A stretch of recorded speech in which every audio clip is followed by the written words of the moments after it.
الرجیم بسم اللہ الرحمن الرحیم ایاک نعبد و ایاک نستعین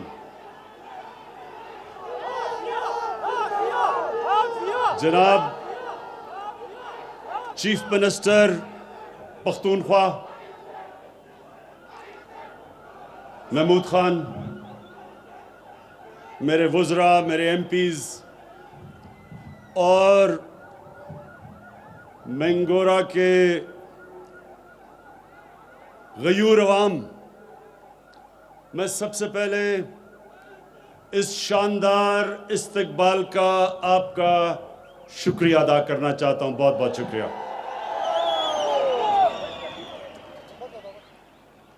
میں محمود خان کو آج خاص مبارک دینا چاہتا ہوں دو چیزوں کی. ایک کہ جو آج صبح مجھے انہوں نے گبین جبہ کا دورہ کروایا، جو ایک نئی ٹورزم کے لیے جگہ بنا رہے ہیں. محمود خان، میں آپ کو اس لیے مبارک دینا چاہتا ہوں کہ انشاءاللہ سوات بالکل بدلنے والا ہے.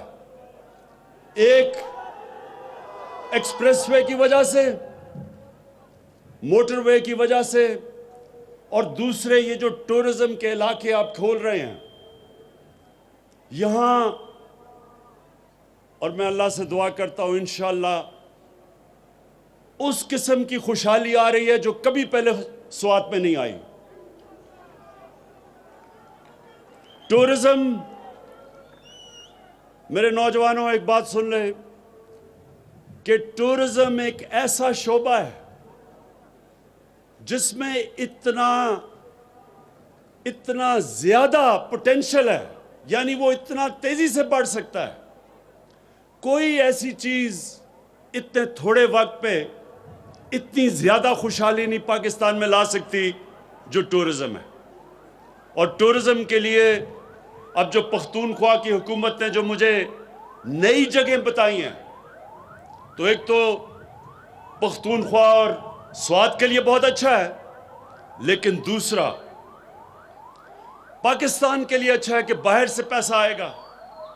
ٹورزم جتنی بڑھتی جائے گی، ڈالر بڑھتے جائیں گے، ملک میں خوشحالی آتی جائے گی. تو ایک تو پہلی یہ محمود خان ٹورزم کی مبارک. دوسری چیز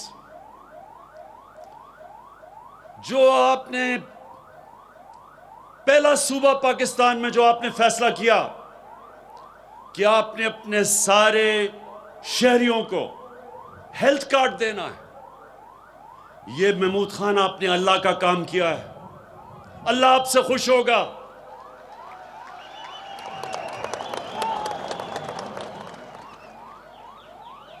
میرے نوجوانوں، ایک پرائم منسٹر اپنی عوام کا باپ کی طرح ہوتا ہے، اور باپ اپنے بچوں کی تربیت کرتا ہے. تو میں آپ سب کو آج سب کو ایک چیز بتانا چاہتا ہوں کہ جب آپ نماز پڑھتے ہیں تو آپ اللہ سے ایک چیز مانگتے ہیں کہ اللہ مجھے ان کے راستے پہ لگا جن کو تو نے نعمتیں بخشی، ان کے نہیں جو غلط راستے پہ چلے گئے. نوجوانوں میری بات سن لیں، سارا وقت آپ کی زندگی میں آپ کے سامنے دو راستے آئیں گے. ایک راستہ آپ کی عظمت کا راستہ جس کو اللہ نے نعمتیں بخشی، اور دوسرا آپ کی تباہی کا راستہ. جو اللہ نے سب سے زیادہ نعمتیں بخشی وہ کون سا انسان تھا؟ وہ آپ کے نبی صلی اللہ علیہ وسلم تھے، اللہ کے حبیب تھے.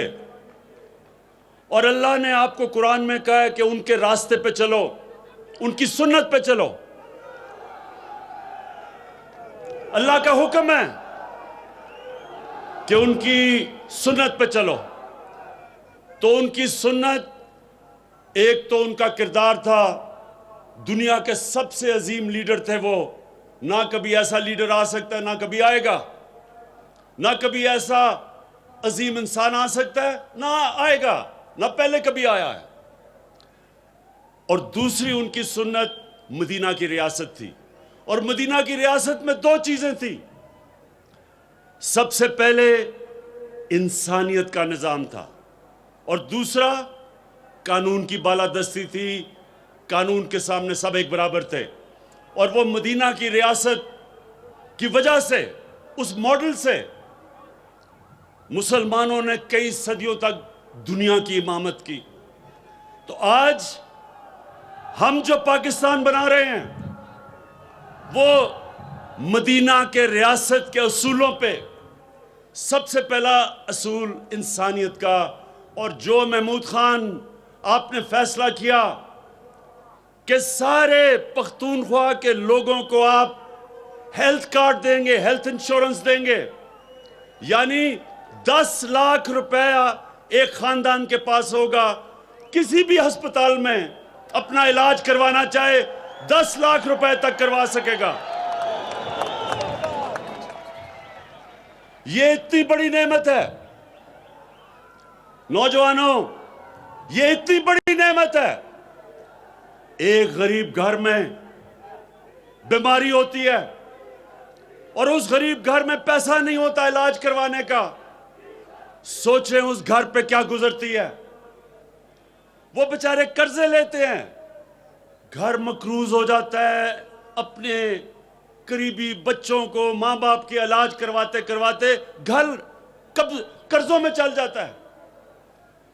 اس لیے اتنی بڑی نعمت کہ ایک گھر میں اطمینان ہوگا کہ اگر کوئی بیمار، میرا باپ بیمار ہو، ماں ہو، میرے بچے ہوں، میرے پاس ہیلتھ کارڈ ہوگا، کسی بھی ہسپتال میں، گورنمنٹ کا ہسپتال یا پرائیویٹ ہسپتال، کسی بھی ہسپتال میں جا کے میں علاج کروا سکوں گا۔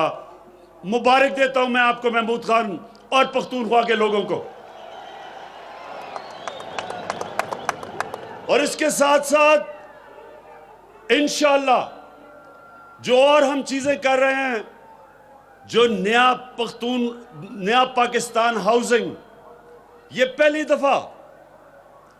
پہلی دفعہ پاکستان میں ہوگا کہ گورنمنٹ ایسے گھر بنائے گی کہ غریب آدمی قسطوں میں گھر خرید سکتا ہے، جو وہ کرایہ دیتا ہے اس کرائے کی جگہ وہ قسطیں دے گا اور اس کا اپنا گھر ہو جائے گا۔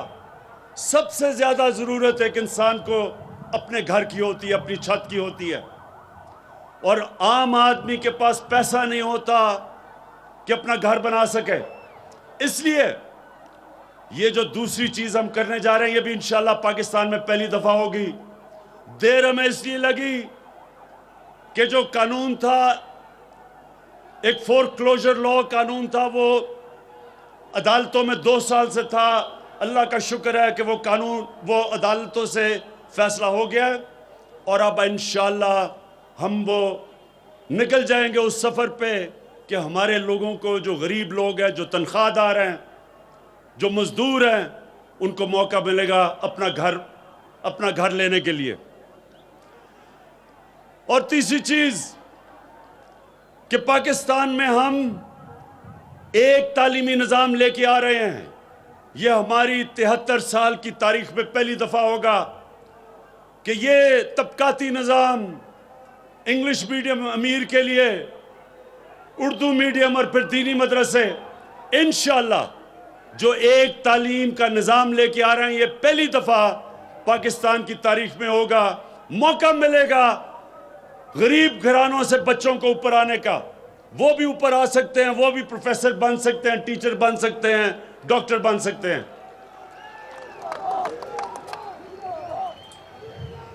اور انشاءاللہ جو چوتھی چیز ہے، قانون پختونخوا میں بھی پاس ہو گیا ہے اور اب پنجاب میں بھی، کہ جو کیسز عدالتوں میں لگتے ہیں وہ 1 سال کے اندر وہ کیس کا فیصلہ ہونا پڑے گا۔ جو ہم نے نیا سول پروسیجر ایکٹ پاس کیا ہے، 1 سال سے زیادہ کیس نہیں جائے گا۔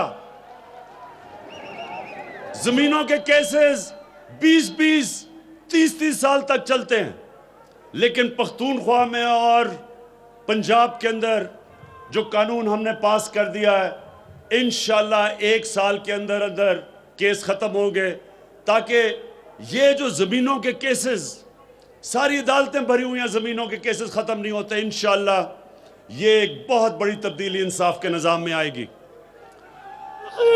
اور اب جو دوسری چیز، مدینہ کی ریاست کی بنیاد 2 اصولوں پہ تھی، انسانیت پہ فلاحی ریاست بنی تھی، دنیا کی تاریخ میں پہلی، جو انشاءاللہ پاکستان کو ہم بنانے چلے ہیں، اور دوسری قانون کی بالادستی۔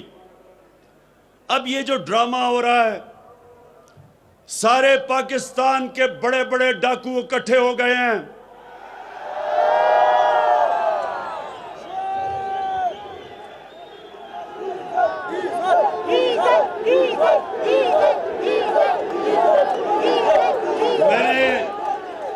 میں نے سارے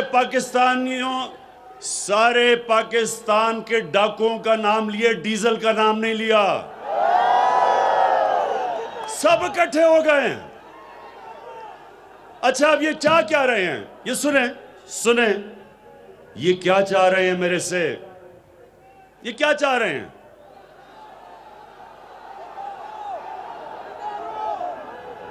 اب یہ ایسے ہے، نوجوانوں سنو، یہ ایسے ہے کہ آپ کے گھر پہ کوئی ڈاکہ مارتا ہے، ساری چیزیں چوری کر کے لے جاتا ہے، گھر بچارے لوگوں کو قرضے لینے پڑتے ہیں، کھانے پینے کے لیے قرضے، بچوں کو اسکول بھیجنے کے لیے قرضے، ہسپتالوں کے لیے علاج کے لیے قرضے، تو وہ گھر مقروض جو گھر ہوتا ہے، وہ جا کے ان ڈاکوؤں کو پکڑتا ہے، کہتا ہے میرا پیسہ واپس کرو، اور وہ ڈاکو کہتے ہیں کہ نہیں، ہم قانون سے اوپر ہیں، ہم پیسہ نہیں واپس کریں گے۔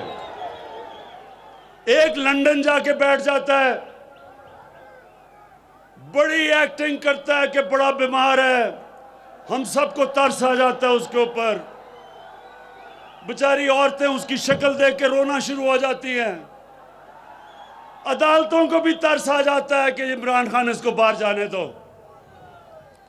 میں نے ویسے عدالتوں کو کہا، میں نے کہا کم از کم پیسے تو رکھ لو، 7 ارب رکھ لو باہر جانے سے پہلے، کیونکہ یہ پیسے کا تو پجاری ہے، پیسے کی تو پوجا کرتا ہے یہ۔ بہرحال وہ باہر چلا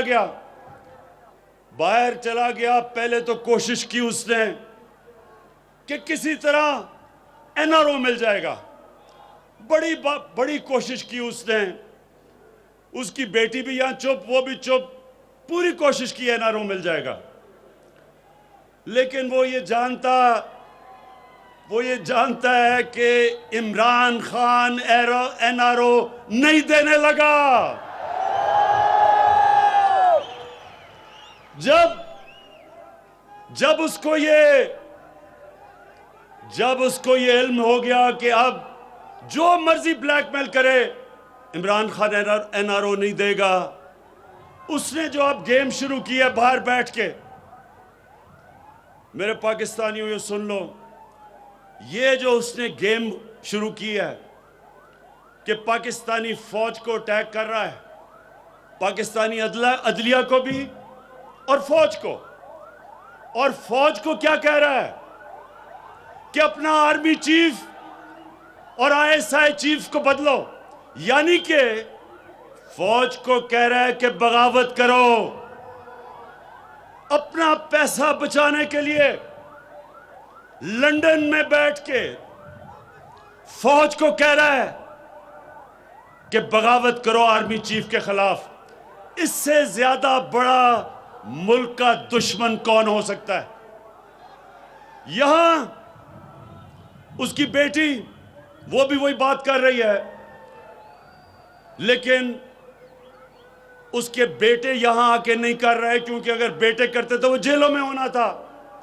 بیٹی اس لیے کہ یہاں ہم عورتوں کا احترام کرتے ہیں، ہمارے ملک میں عورتوں کا احترام ہے، اس کا فائدہ اٹھاتے ہوئے وہ زبان استعمال کر رہی ہے ایک اس فوج کے خلاف جو ہر روز اپنی قربانیاں دے رہی ہے اس ملک کے لیے، جدھر ایک انتہا پسند، ایک ہمارا مخالف ہندوستان میں جو پرائم منسٹر ایک انتہا پسند جو اسلام سے بھی مسلمانوں سے نفرت کرتا ہے، جو کشمیر میں ظلم کر رہا ہے، جن کا سیکیورٹی ایڈوائزر دھمکیاں دے رہا ہے پاکستان کو، جو دہشت گردی کر رہے ہیں پاکستان میں، اس وقت اپنی فوج کے خلاف جو زبان استعمال کر رہی ہے،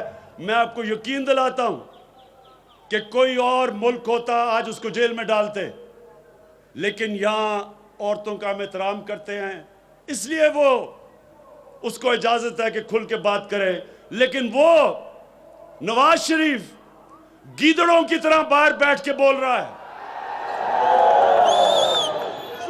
بیٹے بھی باہر بھاگے ہوئے ہیں پیسہ چوری کر کے۔ میں اپنی قوم کو اپنی قوم کو یہ بتانا چاہتا ہوں کہ میری قوم، میرے پاکستانیوں، یہ سمجھ جائیں کہ یہ پاکستان میں ایک ایسا فیصلہ کن وقت ہے جدھر وہ بڑے بڑے ڈاکو جو 30 سال سے ملک کو لوٹ رہے تھے اور ان کو کوئی اس ملک کا انصاف کا نظام نہیں پکڑتا تھا، جو 2 میجر پارٹیوں کے سربراہ زرداری اور نواز شریف 30 سال سے ایک دوسرے کو کہہ رہے تھے، وہ کہتا تھا وہ کرپٹ ہے، وہ کہتا تھا وہ کرپٹ ہے، زرداری کو جیل نواز شریف نے 2 دفعہ جیل میں ڈالا، نواز شریف کے اوپر کیس زرداری نے کیے، آج دونوں اکٹھے ہو کے میرے سے NRO مانگ رہے ہیں، اور یہ پیغام دے رہے ہیں پاکستان کو کہ یہ کوئی خاص اللہ کی مخلوق ہے جو قانون سے اوپر ہے۔ قانون کی بالادستی کا مطلب سب قانون کے سامنے ایک برابر ہے۔ یہ کبھی بھی نبی صلی اللہ علیہ وسلم نے کہا تھا کہ بڑی قوم خیبر پختونخوا میں صحت سہولت کارڈ تقسیم کرنے کی تقریب، اس کا افتتاح کیا۔ سوات میں وزیراعظم عمران خان موجود، عوامی اجتماع سے خطاب کر رہے ہیں۔ بے روزگاری میں چوری کرے لاکھوں کی تو وہ کتنے سال جیل میں رہتا ہے، اور جو لوگ اربوں روپے کی چوری کر کے ملک کا پیسہ باہر لے جائیں وہ کہیں کہ ہمیں NRO دے دو۔ کیا آپ سمجھتے ہیں کہ اس کو NRO دینا چاہیے؟ نہیں، کوئی ایسے ہیں جو سمجھتے ہیں کہ اس کو NRO دینا چاہیے؟ جس دن، نوجوانوں یہ سن لو، جس دن میں نے اپنی کرسی بچانے کے لیے ان ڈاکوؤں کو جس دن میں نے NRO دیا، میں اس دن اپنی ملک سے سب سے بڑی غداری کروں گا۔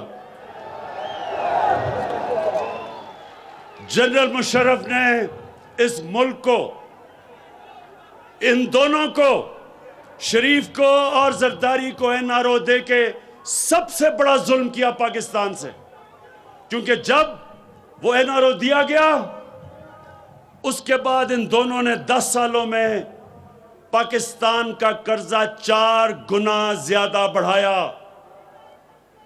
6,000 ارب سے ہمارا قرضہ 10 سالوں میں 30,000 ارب پہ گیا۔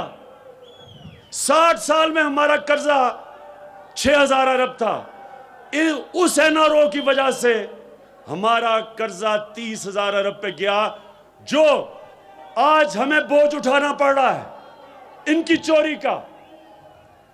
اس لیے پاکستان کے لوگوں یہ سمجھ جاؤ کہ یہ ملک ترقی تب کرے گا جب اس ملک میں قانون کی بالادستی ہوگی اور پاکستان ایک فلاحی ریاست بنے گا، جو قائد اعظم اور علامہ اقبال کا خواب تھا۔ اور انشاءاللہ میرا یہ وعدہ ہے کہ میں نے